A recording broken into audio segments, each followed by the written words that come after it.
We do have the brisket already chopped up. You can see the smoke ring on there, the bark on the other side. So here we go. Here's our brisket. Brisket chapel beans, guys. Look at that chunk of brisket.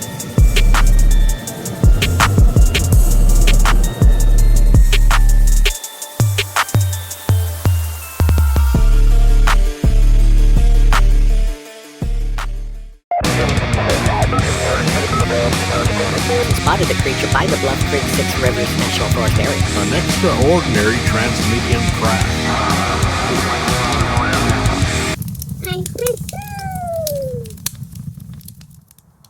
Welcome to Al Lunacy Queuing, my good people. I'm Al Lunacy. Chapel beans is the Mexican version of cowboy beans. When you add smoked chunks of brisket to them, it takes them to another level.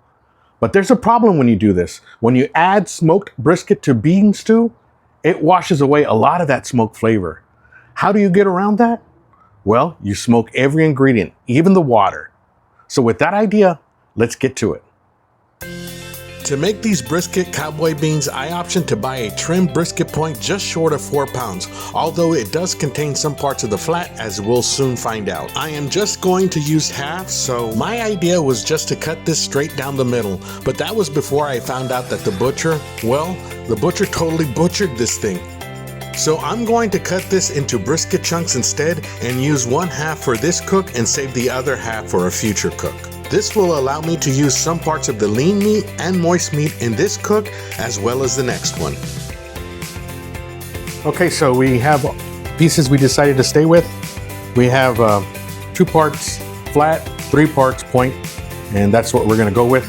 Today we're gonna season them with one of my favorite rubs, Circle Star Brisket Rub. Circle Star Brisket Rub is a great tasting complex rub containing many ingredients. It's going to be the primary flavor added to our brisket besides the smoke. Okay, so I forgot to mention that I did not trim this.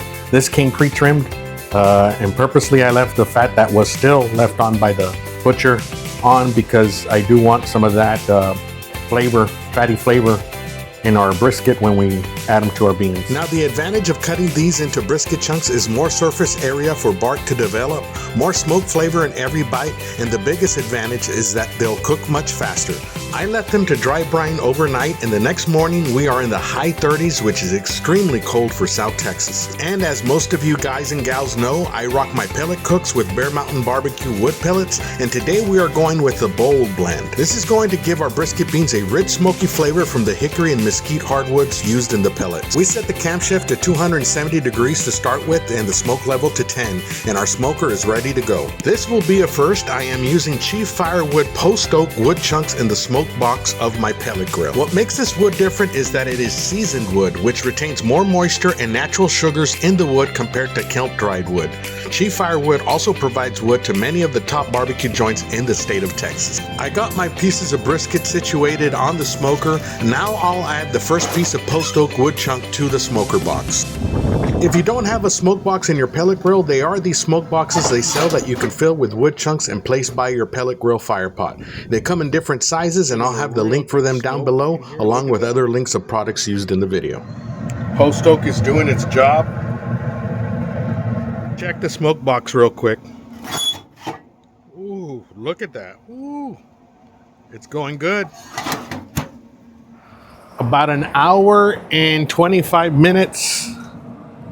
Chunks of brisket are looking really good. I'm gonna go ahead and spritz them because there's, such small pieces of brisket. I don't want them to dry out. And we're building up some pressure with this pump here. And then it does a nice fine mist. This is a combination of vinegar and water. Just to get this seasoned, I'm gonna go ahead and spray the top part.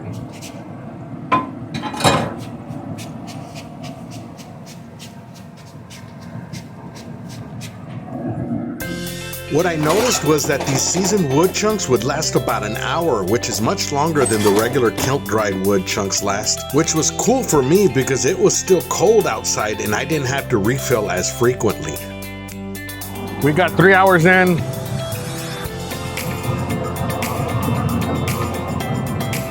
Already got a good bark. On the bigger one, we're at 194. I'm gonna go ahead and put them in foil. Let them finish off there. Then let me show you what we got over here. So here we got some onion. It's a whole onion. Here we got some hot dogs, Franks. I think they're chicken and pork. Here we got about 4 to 5 slices of bacon chopped up. Here's some smoked sausage, about 8 ounces of smoked sausage. And here's a little bit, about 8 ounces of chorizo. Now you don't want to put too much of one thing because then it's going to overpower the beans. You just want a balance of all these proteins in there because we're going to put the brisket, remember? You want everything to kind of complement each other. We're going to finish these off in some spritz. They're kind of like gonna braise and finish off the cook. I wrapped the brisket chunks in foil until they'll probe tender, which should be about 203 degrees. In the meantime, I added 2 chopped Chile del Arbol peppers to the mix since the proteins were already releasing their grease. I let that smoke for about 30 minutes, still adding wood chunks every 45 minutes or so. Then I added some chopped cilantro, about a teaspoon of garlic powder, and about 2.5 teaspoons of Nor chicken and tomato bouillon. Next was a can of tomatoes and chili, the hot version, a 26-ounce can of ranch-style beans, then finally 40 ounces of water, which is about 2.5 bottled waters. We mixed it all in as it continued to smoke. Our brisket was ready, so we let it cool off before we cut it into cubes of meat. You do have the brisket already chopped up. You can see the smoke ring on there, the bark on the other side. Go ahead and dump it in the beans here. Look at the beans. They were going for $3.50 for about, I want to say about 45 minutes to an hour. And looks like they're ready. So we lowered it down to $2.50. We're gonna put our brisket in there. Let it get a little bit more smoke. And we should be good. Here we go. Here's our brisket. Mix that in there. And so we are approaching the finish line at the 5-hour mark on this cold winter day, and the smell is fantastic from our beans. Brisket charro beans, guys. Look at that chunk of brisket. That chunk of brisket inside your beans.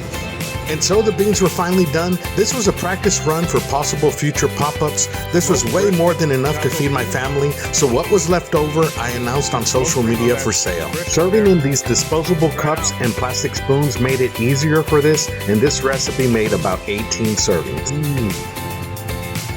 Brisket is perfect.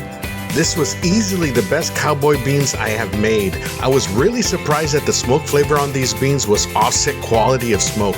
The process taken must have really made the difference. I'll be sure to have the recipe below if you want to make this for yourself. And now for some key takeaways from the video. Smoking brisket in chunks creates flavor bombs that absorb more seasoning and smoke, making the end results of your cowboy beans having more smoke flavor and bark in each bite. Using naturally seasoned wood chunks in the pellet smoker via dedicated smoke box, roll box, or directly on the heat diffuser can significantly elevate the flavor profile compared to using kiln-dried woods. Keeping an even portion of each ingredient in your brisket cowboy beans ensures a perfect balance of complex flavors and allows the beefy, hearty flavors of the brisket to shine through in the end. Spritz your brisket chunks every 45 minutes or so for better temperature control, better smoke absorption, and a subtle layer of flavor on your bark. Smoking every ingredient in your cowboy beans ensures that your smoked brisket flavor doesn't get washed away by the bean stew. Serving your brisket cowboy beans in disposable cups with plastic spoons makes it a convenient way to serve appetizers and clean up for those tailgating events or even catering. Well, that's all for this one, my good people. I appreciate all the support. If you found this video of interest and enjoyed it, please consider supporting the channel by subscribing. Until next time, my good people, take care of yourselves and each other. We'll see you on the next one.